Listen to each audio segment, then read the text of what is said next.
Musical La La Land swept 7 Golden Globe Film Awards, and the ceremony also touched off a war of words with President-elect Trump. It started with actress Meryl Streep and her speech accepting a Lifetime Achievement Award. She deplored Mr. Trump's imitating a disabled reporter during the primaries. And this instinct to humiliate, when it's modeled by someone in the public platform, by someone powerful, it filters down into everybody's life because it kind of gives permission for other people to do the same thing. When the powerful use their position to bully others, we all lose. The president-elect fired back on Twitter today. He called Streep, quote, one of the most overrated actresses in Hollywood and, quote, a Hillary flunky who lost big. Mr. Trump also tweeted praise for Fiat Chrysler's decision to build new Jeeps and a truck in the Midwestern U.S. instead of Mexico. The company said it's creating 2,000 jobs. On Wall Street, meanwhile, stocks followed oil prices lower. The Dow Jones Industrial Average lost 76 points to close at 19,887. The Nasdaq rose 10 points, and the S&P 500 slipped 8. Still to come on the NewsHour, I sit down with senior Trump advisor Kellyanne Conway. Our Politics Monday duo take on a packed week for the president-elect. A look at the legacy of President Obama's health care overhaul and much more.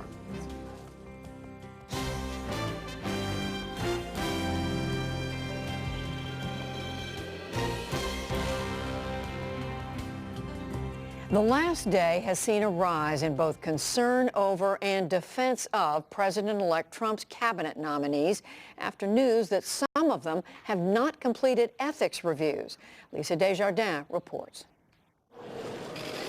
The president-elect walked out at Trump Tower with a business leader, Jack Ma of the Chinese e-commerce giant Alibaba. But his words were about politics and his cabinet nominees. I think they'll all pass. That after Mr. Trump met with a key ally, Senate Majority Leader Mitch McConnell, who dismissed concerns about vetting. Yeah, everybody will be properly vetted, as they have been in the past, and I'm hopeful that we'll get up to 6 or 7, particularly the national security team, in place on day one. All this ahead of a packed week with 2 confirmation hearings set for tomorrow, 5 more set for Wednesday, and at least 3 slated for Thursday. But NewsHour learned that Education Secretary-designate Betsy DeVos and 3 other Trump nominees have not yet cleared an ethics review. Democrats, with their Senate leader Chuck Schumer, call it a rush job. Jamming all these hearings into 1 or 2 days, making members run from committee to committee, makes no sense. Even if it takes a few weeks to get through them all in order to carefully consider their nominations, that is well worth it.